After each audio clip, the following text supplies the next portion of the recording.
The Community Development Program, CDP, is the Australian Government's remote employment and community development service.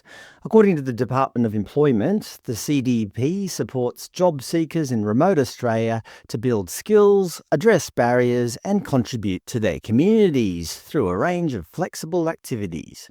It sounds like a good program.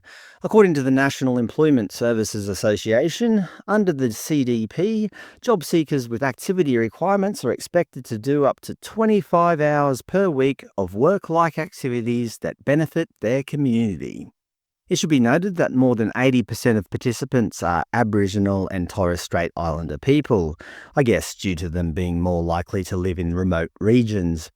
So essentially, it's a part-time endeavour in order to receive government welfare, something that we Australians like to call work for the Dole.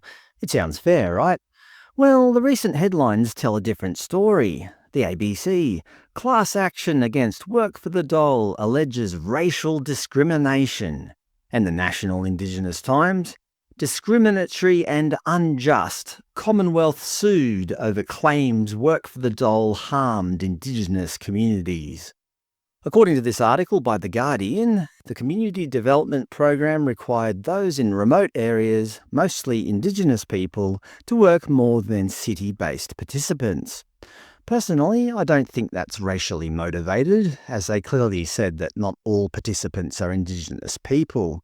But as we all know, in 2025, everything bad that happens to Aboriginal people must be somehow racially motivated.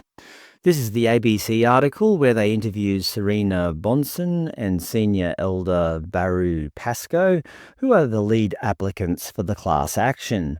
The principal lawyer is Miranda Nagy, pictured here with the lead applicants. They note that First Nations participants were more than 24 times more likely to be penalised compared with city counterparts on an equivalent program. Ms. Nagy said, "You are about 27 times more likely to receive a fine if you're an Aboriginal and Torres Strait Islander person on the Community Development Program than if you lived in a city." Again, I would question whether this is racially motivated. I mean, if I was on the dole and didn't show up to work, I'd be penalised too. So one must question, why is it that Aboriginal people are so much more likely to be penalised than non-Aboriginal people? Is it racism? Or is it because they're not showing up to work? Ms. Nagy's position is clear. She said, "It's a case about racial discrimination. It required more of people in the most remote parts of Australia than it did if you lived in the city." I think she just countered herself. It's not a case of one's race, but rather whether you live in a city or not. I don't know why they're bringing race into it. It just happens that more Aboriginal people live in remote Australia. The article notes that the program reduced the payments of welfare recipients if they failed to meet engagement requirements. We already knew that.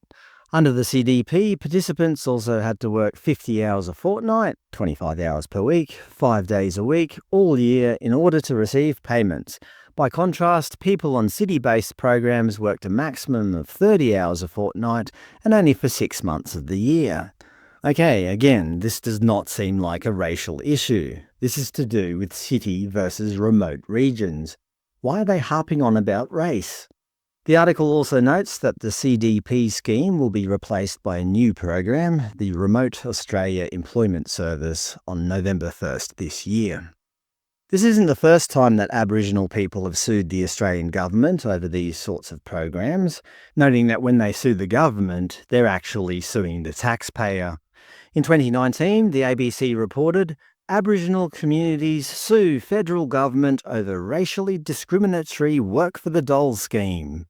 Look, I'm not here to judge. You make your own conclusions. But it seems like when Aboriginal people are forced to work to get government welfare, there's always some sort of racially motivated unfairness at play. Do you think this is racism? Or is it that some people just don't want to be forced to work to get their money?